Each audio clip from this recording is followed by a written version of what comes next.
Patuloy ang paglikas ng mga pamilyang naninirahan sa Lebanon dahil sa walang tigil na bakbakan ng Hezbollah at Israel.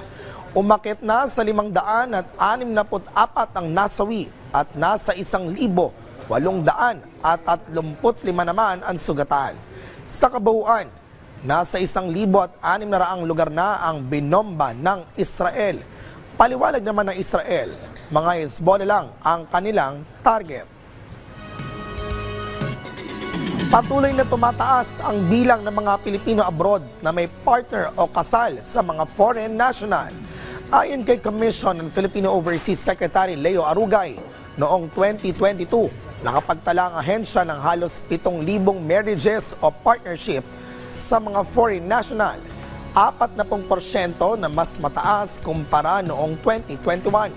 Malaking bilang sa kanila ay nakapangasawa ng US citizen, Australian, Canadian, German at Japanese.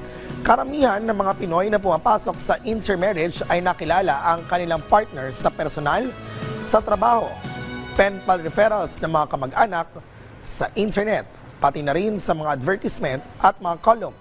Samantala, tumataas rin ang bilang ng mga Pilipinong nangingibang bansa dahil sa iba't ibang kadahilanan, gaya ng family reunification at makapagtrabaho na kalaunan ay makakuha ng citizenship sa host country. Nag-aalok naman ang CFO ng guidance at counseling sa mga Pilipino bilang asawa, partner o fiancé ng foreign national.